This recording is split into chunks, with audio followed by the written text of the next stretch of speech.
Okay, so we're at the very top of Tesamad Aleph, 9a1. Gilgalis Amir Yom Tov. So it seems that you started mixing the flour, but so you made a dough. It doesn't seem that you completely finished mixing this dough. The word Gilgal, it says made, but we'll see later on that it's not so clear that if you actually finish mixing all the ingredients together for the dough yet. So Gilgalis on Erev Yom Tov, if you mix dough on Erev Yom Tov,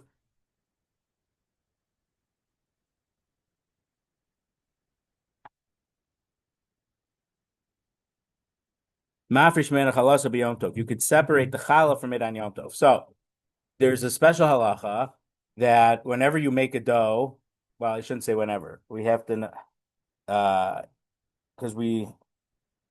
if you make a thin dough, let's say if you're a restaurant, you're making a huge batter of a pancake batter. I don't know that we separate challah on that. But for bread and probably for cakes, yeah, for cakes, you have to separate challah. So from the dough, you take a portion out, and it would go to the kohen. So uh, that's really the word challah. We say challah is the loaf, but in the Torah, challah is that portion that you take out of your dough and it goes to a kohen. So it's the halach of challah is different than truma and meiser for a couple of reasons. The pasuk says bevoachem al aretz, when you come into the land. So Rashi already brings down from Gemara what hafrashat challah. This is exactly hafrashat challah. Exactly, that's what we're talking about right now. So the pasuk says bevoachem al aretz, when you come to the land, you'll take a portion and give it to the kohen. So the Gemara and Rashi and the pasuk right there already says it. Mashuna biyazu, because that the truma is different than everything else. Because truma and meiser they didn't have to separate until the Eretz Yisrael was conquered and split up a portion to the different shvatim. But challah, as soon as they entered and they would make Eretz Yisrael and they'd make a dough, they'd have to separate challah and give it to the kohen. Also, even though we don't have to give truma outside of Eretz Yisrael, the Chachamim say challah we separate in Chutz Aretz also. It's an interesting reason. The reason is when it should be soon when we get back to Eretz Yisrael, we remember that there's agricultural related halachos that we have to separate a portion off and give it to the kohen, not just for challah but in truma. So we're going to see in a few minutes that in Chutz Aretz it's different than in Eretz Yisrael, but we take it out to remember that they're in Chutz. And there's one or two reasons given. Oh, one reason is they felt in Chutz Jews weren't necessarily going to be landowners. So if the Chachamim would say, "Oh, if you have a field, separate Truma Meiser," it wouldn't apply to that many people in Chutz. And the other reason is, and it's not is that not everyone has a farm, or at least but everyone has to eat bread. So it's something that would apply to everyone. So it's a good remembrance to everyone. So later on in the last parak, or the second to last parak, we will learn that you're not allowed to separate Truma or Meiser on Shabbos or Yontif. So, for example, one of the things we say in Bama Madlikim is the person had to say, Isartam Iravtam Elakos Aner. The first one, Isartam, did you take the Meiser and the Trumas off? So, because if you didn't take it, and so that I think Bein Hashmashos we allow it, but on Shabbos or Yontif itself, you're not allowed to. Whether it's because it's similar that you can't be Makdish, you can't you can't give hektish something a donation to the Beitza Mikdash on Shabbos, or it looks a little bit similar to business that it's changing possession. We'll see that Amir Tashem Adaf Lamed Vav. So even though you're allowed to make a dough on Yantif, you're not allowed to separate the truma or the meiser from it. So this Memra here says if you made a dough on Erev Yantif, you're allowed to separate the challah on Yom Tov. Avoid the Shmuel Amar, the father of Shmuel, says Afilu Gilgalis Am Erev Yom Tov Ein Mafresh Mimena Chalasa B'Yom Tov.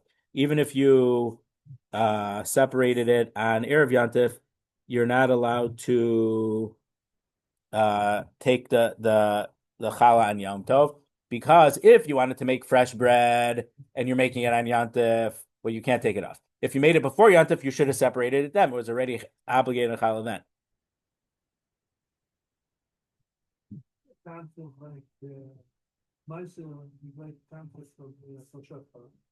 Right, so it's a similar. There's some details that are different, but it's the same thing. Just like whenever you have a produce, you have to give some to the Kohen. Whenever you make a dough, you give it to the Kohen. So Meiser Ksafim is not.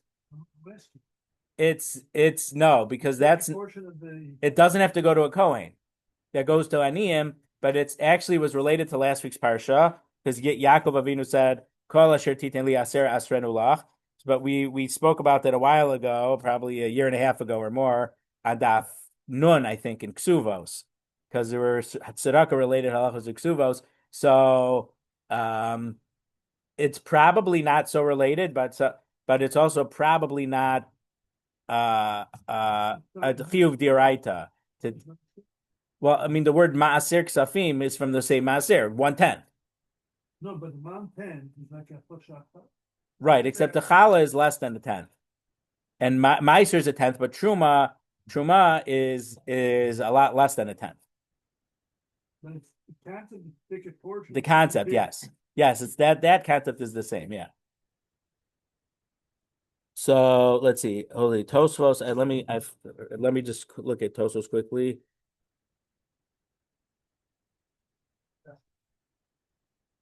Yeah, we're going to go into this in a little bit of detail. But yeah, what's your question? Here, I know here, don't give it to a Kohen. In Israel, No, we're not allowed to give it to a Kohen because, well, there's two problems. One is that the Kohen is probably Tameh to some extent, and also maybe they're not a Kohen, and if they're really not a Kohen, and they would eat Truma. They have to separate it, but they don't give it to a Kohen. They don't. No, even regular Truma they don't give to a Kohen for those reasons. The only thing they would give to a Kohen, the kibbutz Yavnet, the oil for the olive oil, the Rav Machshir, Rav Rubenstein, who's the posek of Keren B'Yavneh, he gives oil to the Kohanim to use in the Chanukah menorahs because you're not eating it, so there's no problem of eating it. So that's the only time, as far as I know, and I could be ignorant, but that's the only truma we give to a Kohen nowadays. To light.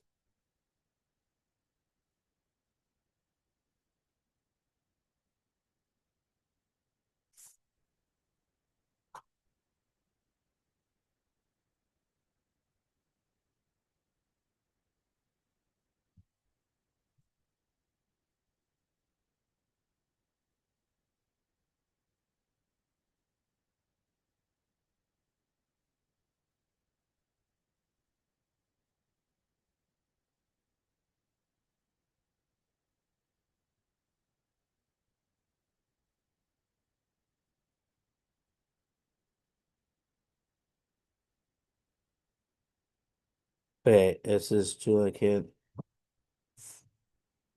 From Tosos, that's where I get the idea that this Gilgal Isa may not be full mixing of the dough. Rashi doesn't say that. So the Gemara says, "Lema plika de Shmuel adavua."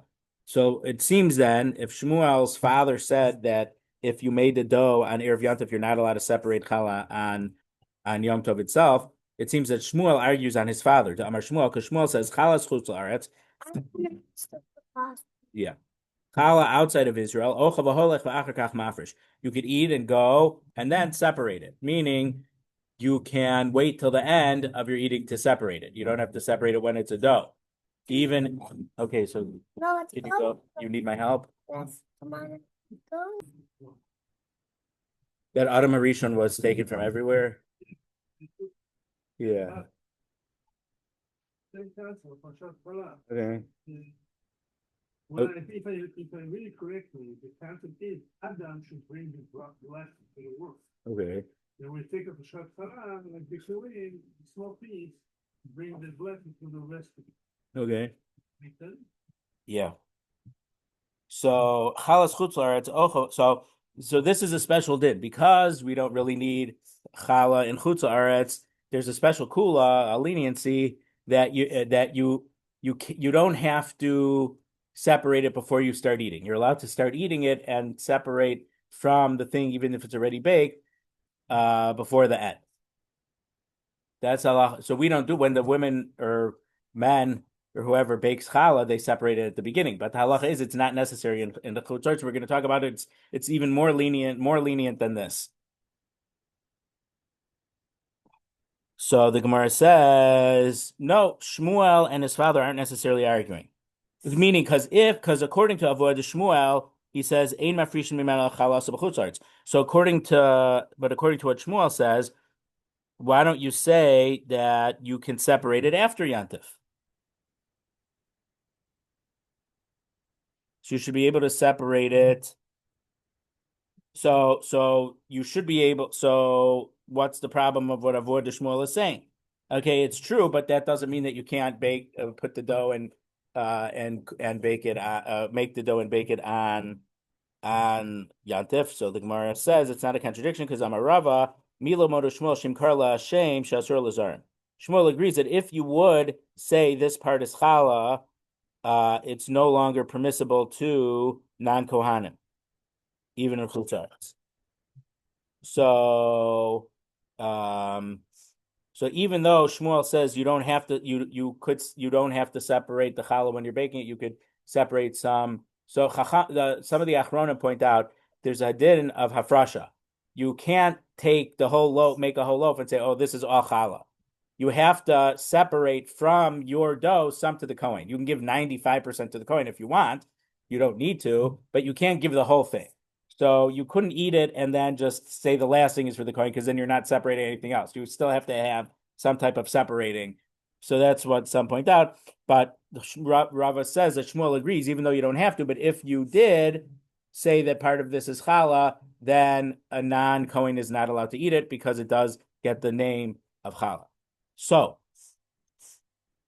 according to some Achronim and according to the all of the kashrus agencies, they all say that the dough in Chutz it's fundamentally so before you separate challah on something, or on produce or on the bread, we say it has a din of tevel, an untithed thing, and no one's allowed to eat from that because included in that untithed part is truma, which belongs to a Kohen. And if you're not a Kohen, you can't eat it. And even if you're a Kohen, it needs to be separated properly to be eaten. So some hold that this dough, before you separate challah, has a status of tevel, but because the whole obligation Chutz Aretz is rabbinic, they made a leniency, possibly based. There's a din called breira. Can we choose retroactively which part is the part we wanted or not? And we paskin ain breira, but some say that because this is derabanan, we say yesh breira. We could retroactively say this part that I'm taking out now is the truma. So the part that I ate before is the challah. The part that I ate before wasn't the challah, so I didn't eat tevel. So because it's dangerous, it's usher to eat tevel because you're eating something that includes truma, and we're not kohanim. And even as I mentioned, even the kohen can't eat it because it has to be separated before it can be eaten. So, but fundamentally, so some say it has tevel, but it has this leniency, you could separate it later. Rav Aaron's father, Rav Moshe, Zechron Levracha, he paskined Lamaisa that in Chutz Aretz it doesn't have a status of tevel at all, and even if you wouldn't separate it at all, it's not a problem. It just we want to separate it so we don't forget that when we come back to Eretz Yisrael there is such a thing that we take out and give it to a Kohen. So there was a certain Rav was he gave hashgacha to a certain cracker company, and he worked hard. He got a very good salary, and they let him do everything except they wouldn't let him take challah. So he asked Rav Moshe, Rav Aaron's father, what should he do? So he said, it's not tevel. So afterwards, you could take a box and separate it from challah after the fact. But if it doesn't happen, it's not such a big deal. Now, no kashrus agency that I'm aware of in the United States relies on that leniency, because some of the things that they put out, documents that they put out, they're saying how terrible it is that, or the CRC put a thing out a couple years ago that people who are baking in their house, one of the things they don't realize when they're making a big batch of cookies or dough, they need to take challah off because it's on the dough. It's not just baking bread, and they don't know this, and it's a terrible avera. This is according to Ramos's psak, which he paskin l'maisa, not just theoretically. Challah and chutz, if you didn't separate it, it's not a big deal. So I'm not saying not to separate it. We should, but if you didn't, it's not the end of the world. Now, when I was at Brisk in high school, there was a boy who got hired by the bakery to go over there every. Oh no, that wasn't for challah. Maybe he did challah also, but they had him adjust the oven knob so it would be Bishul Yisrael. They realized that there weren't any Jews necessarily in the bakery at that moment, so he would go over there every night and adjust the oven so it would be Pas Yisrael. I'm not sure if he took challah also, and then he also took samples. But and then I was at a different restaurant, and the owner wasn't there at the time, and the worker asked me to the table to come, and I realized he has a big thing of dough, and he wants me to separate challah. So the non-Jew was trained. You need to get a Jew in a few minutes. Okay. And then one last thing is that really a deraisa, just because you make a dough, you don't have to take challah. It's a certain measure. You have to make a certain size dough. So for our dough, you'd have to use somewhere, don't quote me on this, but somewhere around like 19 cups of flour. So it'd be like, well, weight or volume. It's really about what? 3 pounds, 11 ounces, if I remember correct. So yeah, I mean the Archel has it in the by the bracha there, but it's more than 5 pounds of flour. Can you do it on less? Yeah, if you do it less, you would take it and you wouldn't make a bracha. Right. But if you would if you would do it on enough, then you make a bracha also, even in chutz, because we make brachas on well, minhagim, or might be a little more than that. So okay, there was something else I want to mention. I don't remember right now about it, but oh, okay.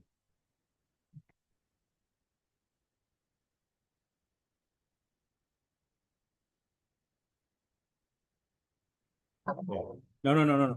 Let's go. Oh, it's empty already.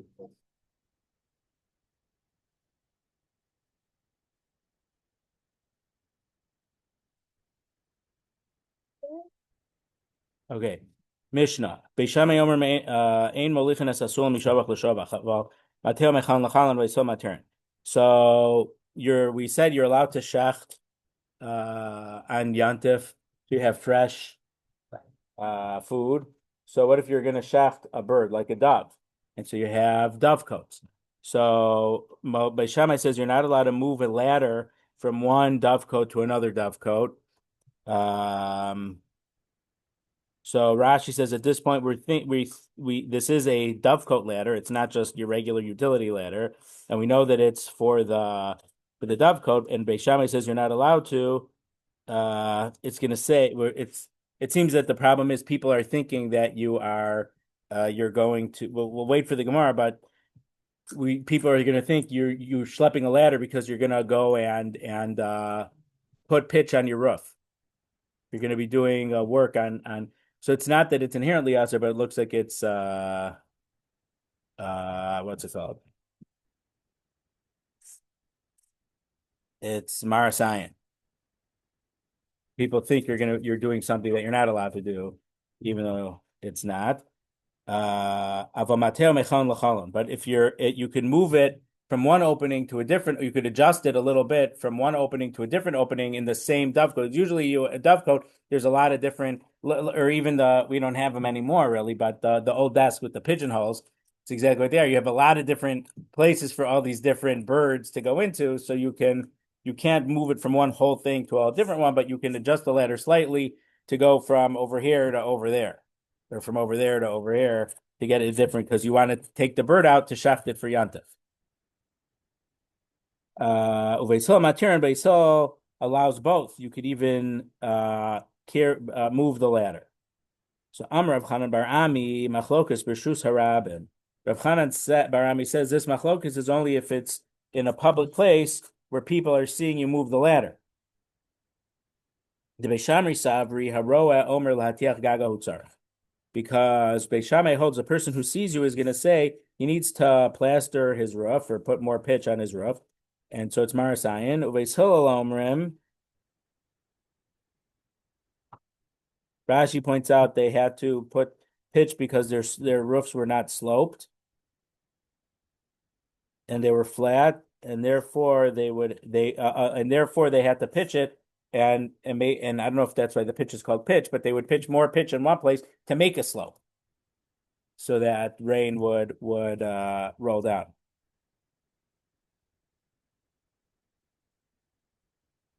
Beis Hillel but Beis Hillel says people know from the fact that he's going to the dovecoat, people know that he's not going to fix his roof on Yantif, which is clearly Aser, but he's going to the dovecoat.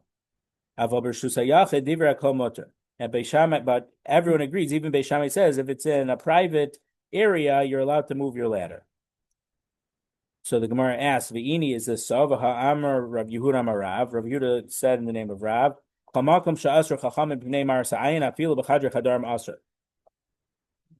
the Chachamim forbade something because Maris Ayin, it looks like you're doing something wrong. It's even forbidden to do it, even if you're in a very internal room where there's no one who could possibly be seeing you doing it. So how could, if it's also because of Maris Ayin, how could Beis Shammai say that it's okay in Rishus HaYachid, in a private area where people aren't going to see you?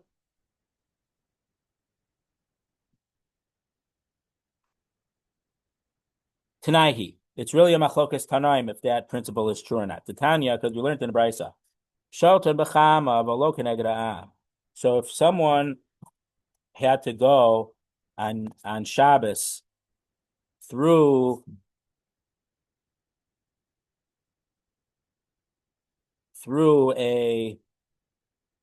whether he was coming back, let's say he had to take someone to the hospital, had to go through there, he got all wet. Or for other reasons, maybe you were just out and it was pouring, so your clothes are wet. You can let them you can spread them out in the sun to dry out, but it can't be where people see them. Because people think that you did laundry on Shabbos. And now you're drying it from doing the laundry. Rabbi Elazar, Rabbi Shimon Oshin, but Rabbi Elazar and Rabbi Shimon say you're not allowed to because so the Gemara seems to say that Rabbi Elazar and Rabbi Shimon are the ones who say that something that's also because of Maris Ayin, people will think that you did something wrong. That's a problem, but the Tanakama holds that it's not a problem.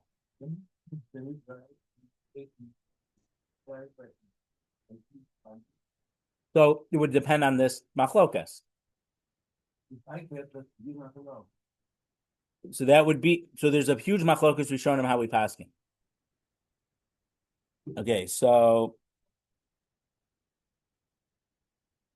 we're going to talk about that too. Yeah. Okay.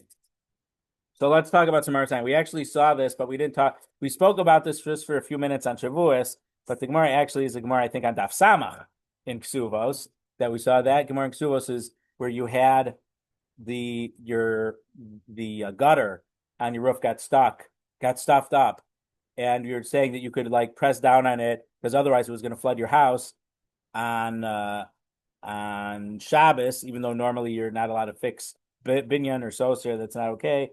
So we spoke about that at some poskim. Some contemporary people use that as in the discussion. Can you use a plunger on Shabbos? From that sugya, we mentioned that then. But on Shavuos, we were talking about in regard to Maris Ayin.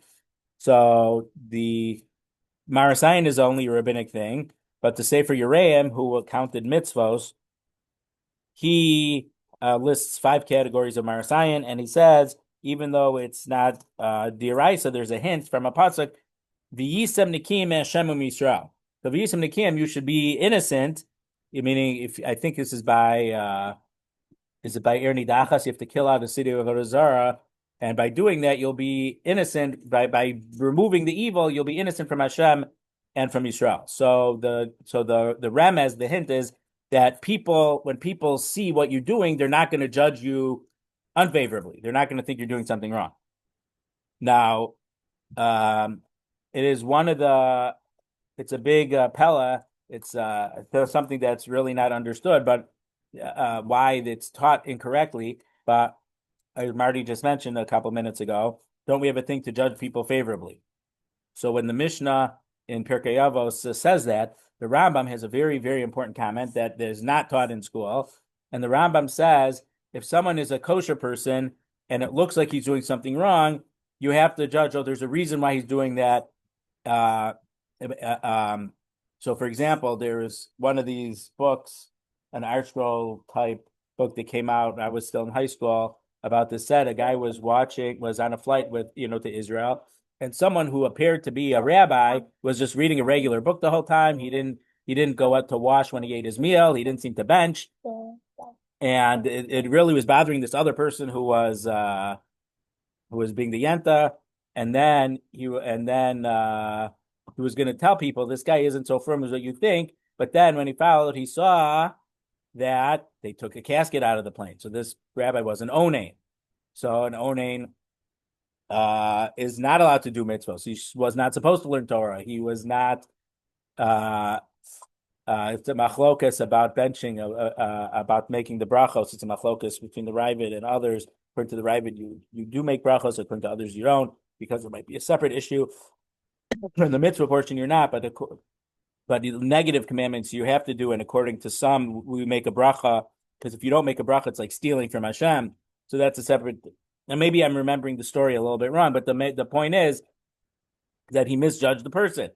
I mean, he was going to judge him wrong, but the person was an onain, and that's why he wasn't learning Torah on the long flight and wasn't benching and things like that. So the Rambam says if someone is a Rasha and it looks like he's doing something good, it's usher to think that he's helping the old lady across the street because he's doing something nice. He must be smuggling drugs in her purse. She's smuggling the drugs, and he's helping her across. I mean, the Rambam does it, but that's what the Rambam says. That if someone is seemingly a very bad person, it looks like you're doing something good. You can't assume he's doing something good. You should attribute it to something not good. And if someone who's a good person is apparently doing something bad, you have to attribute it. So dan lekavschus is according to the person. So should we be judging people and say this is a good person? Not, probably not, but Esav, say Esav is such a tzaddik, he did such good kibbut of aim. Well, no, Esav was not a tzaddik. So why was he doing kibbut of aim? Thought he could, get the Yerusha, get written in the will, and then it didn't work. Okay, so there's a lot of Gemaras that said, like we just said, that because Rabbi Yehuda Marav says whatever's also because of Maris Ayin, so one thing, and this isn't so relevant nowadays, but it used to be a big Challah. Could you go into a non-Jewish restaurant to use their phone, the pay phone? And nowadays, because of cell phone, that Shaila doesn't. That Shaila is moot nowadays, but until 20 years ago was still a common Maris Ayin Shaila that came up. The other, So you have to use a washroom when you're on the road. another thing some say, and that doesn't fit with. So if we pass in like Rav, that if wherever Chachamim said Zasgras Maris Ayin, it doesn't matter where you are, even a very inner room would be usher. So some say, if you're thirsty, you can't go to McDonald's to get a Diet Coke. But if you're at a rest stop on the road, you're allowed to. That wouldn't fit if we paskin like Rav. And it's a big machlokas to show you how we paskin. Some paskin like Rav, and some paskin like the Tanakama of the Brisa, that Rav is like the second opinion, Rabbi Lazar and Rabbi Shimon. I think the Rabbi Kueger says something on here. No, that's later.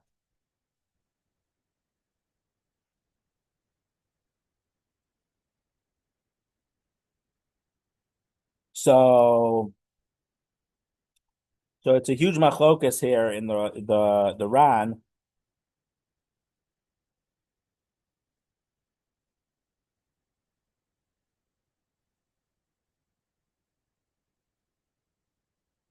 So some paskin like Rav that you can never if it's even if it's no one there's no one to see you and no one could even possibly see you, it's still usher. But the Ran Rabbeinu Nisim Gon said Rabbeinu Nisim Gon paskin like the Tanakam of the Mishnah. It's the big machlokas we shown him how we paskin.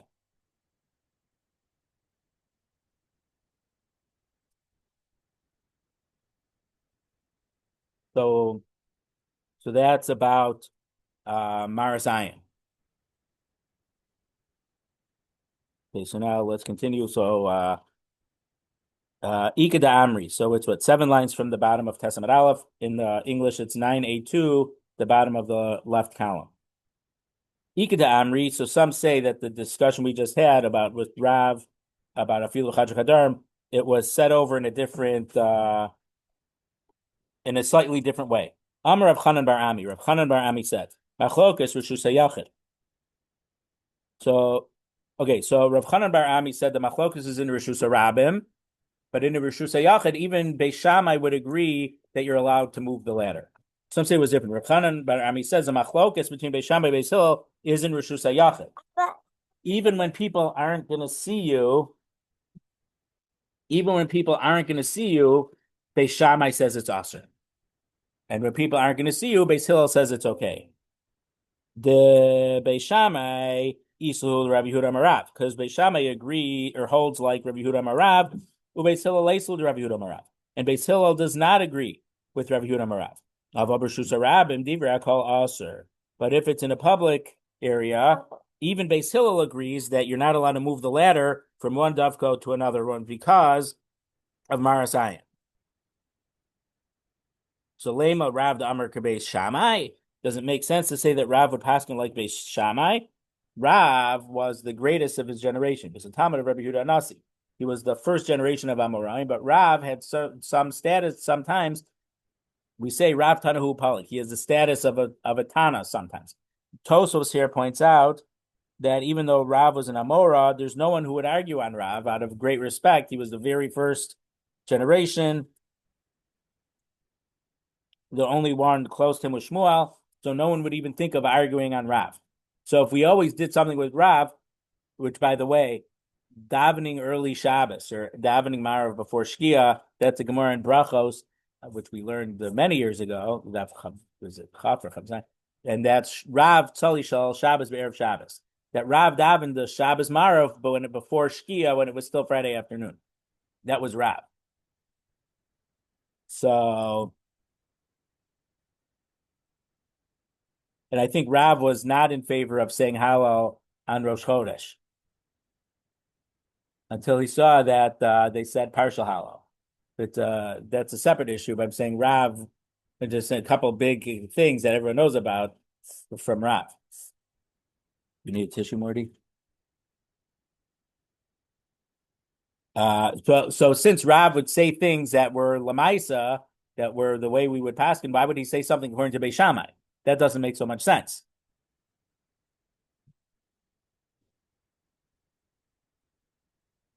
So Tanaihi. So we answer that it's a machlokas Tanaim if we're worried about how strict we are in regard to Maris Ayin. The Tana, because we learned in the Beitza, Shodchan Bechama, so if your clothes got soaking wet, you can spread them out to dry in the sun of a lo keneged am, but not where everyone could see. Rabbi Lazar, Rabbi Shimon, Osrin. Rabbi Lazar, Rabbi Shimon forbid it. So Rav's opinion wasn't based on Beis Shammai's opinion; it was according to Rabbi Lazar and Rabbi Shimon.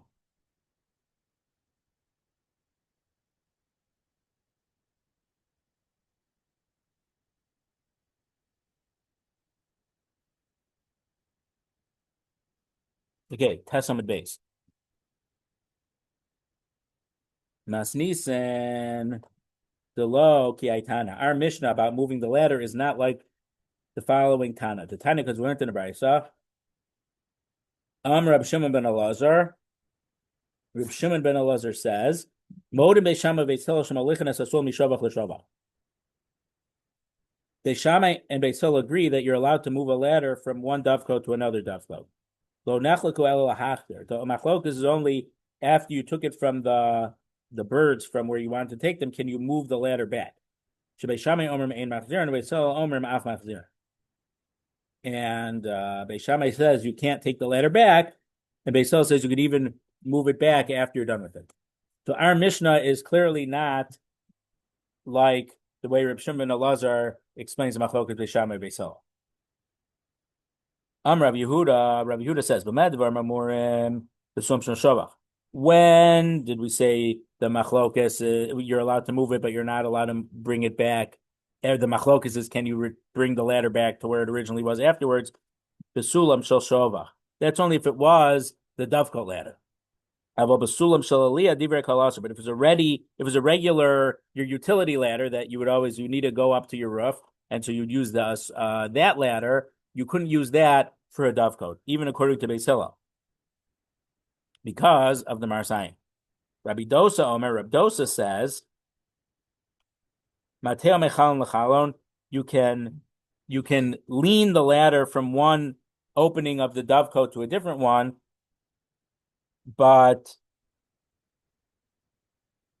so you're not allowed to move the ladder, carry the ladder, but you can slightly adjust the angle of the ladder. And Acher Momim Shum Rabbi Dosa, and others said the name of Rabbi Dosa, Af Medadinbo. You can like crab walk the ladder. You can't pick up the ladder and move it, but it seems like if you have just an extended ladder and you use from one side to the one side and walk it like that, you're allowed to do that on Yantif to get to the. So meaning you can't move it the way you regularly move it. You see, so according to Reb Dosa, you wouldn't be allowed to move the base of the ladder at all. And according to this Acherim, you can't really move it, but completely by picking up and moving it, but you can like crab walk the two bases, the left and the right base, to a different thing within the same dovecoat, but you can't move it to a different dovecoat. So either way, Rav Dosa severely limits how you can move the ladder within the same dovecoat. You're not allowed to reposition the ladder from its base in a regular way to get from, let's say, the bottom right to the top left. Okay, Bnei Reb Chia nafak l'kiryasa. The sons of Reb Chia went to the villages. Rashi says they wanted to look at their fields. Kiyasu, when they came back, Amr hu avu, and their father says, Klu ma'isa b'li'echem. Did you have any shilas that came up while you were there? Amrulo, meaning maybe some people had a shaila while you were there, Dintor, because you're there. So they said, Sulam b'yoladedavi tarnu. There was a case of this, so we use a regular ladder by the dovecoats on Yantif, and we said it was mutter. Amr lahem, so their father said to them, Suva isru mashi tartam. You better go back and tell them that you paskin wrong. So Reb Chia said that it was not mutter to use a regular ladder to get to the birds in the dovecoat for Yantiv. In Husavar, the sons felt Midika Am Rabbi Yehuda Besum Shaliyalo Pligi, because Rabbi Yehuda says Beis Shammai still agree that if you're using so Rabbi Yehuda says that they're unanimous that Beis Shammai and Beis Hillel both forbid you to use a regular ladder for the dovecoat. Mechlal the Tanakama Savar Pligi. So he felt that the Tanakama Rabbi Shimon Elazar held that the Machlokas Beis Shammai Beis Hillel was that Beis Hillel allowed you to use the regular ladder. Because when Rabbi Yehuda says "Bamed dvar mamurim b'suam shel shovach," so he's arguing on that. Velohi, but that's not true. Rabbi Yehuda made the Tanakama come first. Rabbi Yehuda isn't coming to say "Bamed dvar mamurim" to argue on it. He is coming to explain the Tanakama's opinion. So the Bamed dvar mamurim isn't arguing, and the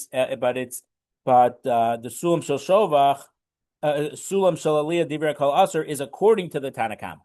Glass like this. What's going on over here?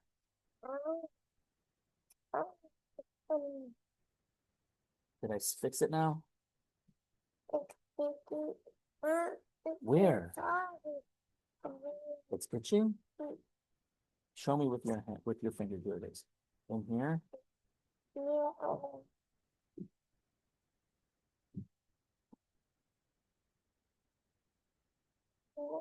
Yes, I'm serious. It doesn't matter.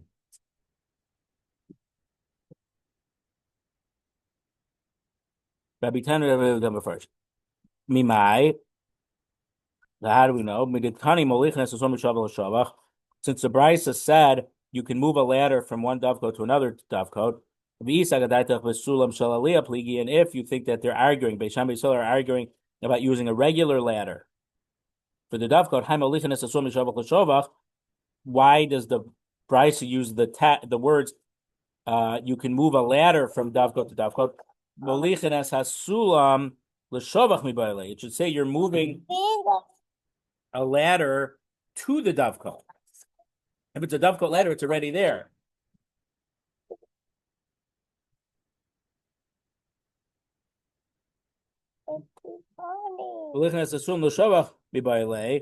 Because that makes it sound like it may not be the dovecoat ladder. It might be a different ladder that you're bringing to the dovecoat. So it must be that he's saying in. If it's a dovecoat ladder, you're allowed to use it, or that's the case where Beis Shammai and Beis Hillel are arguing Shalaliyah law. But if a regular ladder, that's not the case we're talking about, because even in Keter de Tanakama, you're not allowed to use a regular ladder to the dovecoat. The idach. And what did Rabbi Chia's sons feel? Mi kitani sulam shal shovach. Does it say the ladder of a dovecoat? Mi shovach l'shovach tani. It just says you're moving a ladder from one dovecoat to another dovecoat. So it doesn't matter what type of ladder you're using. You're allowed to use even a regular ladder if it's my regular ladder, but it's leaning against a dovecoat. I can move it to a different dovecoat, according to Beis Hillel. Afilu kama shovchim, and even not just from one to another, but to the third and a fourth and a fifth also. Ikeda Amri, some say Amrulo. Rabbi Chia's son said to him, okay. So this first case was the Shiloh was, are you allowed to use a regular ladder to the dovecoat for the An Yantif? Some say it was a slightly different Shiloh, but it was related to the ladder of the dovecoat. Amrulo,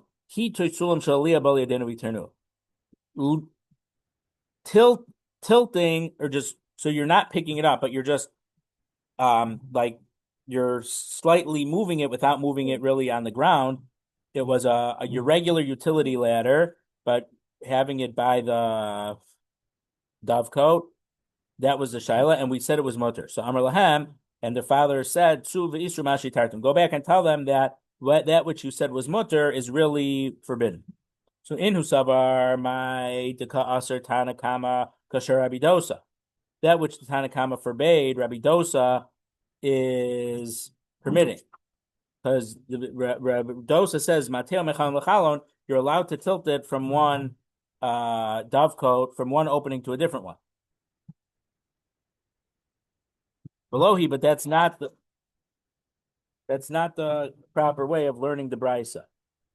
The Brisa.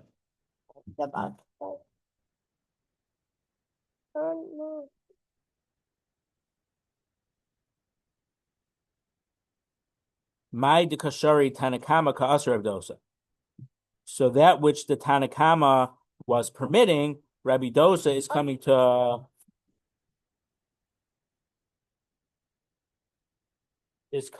to forbid.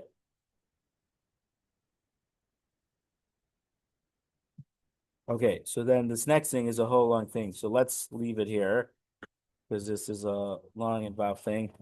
So we went into some detail about 2 points about Challah, which I was hoping to do the previous year, but I was called away. And then we spoke about Maris Ayin in some detail.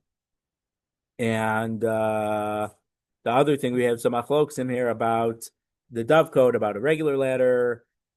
Is it a special dove? Is it a specific dovecoat ladder? And God willing, we will continue next week.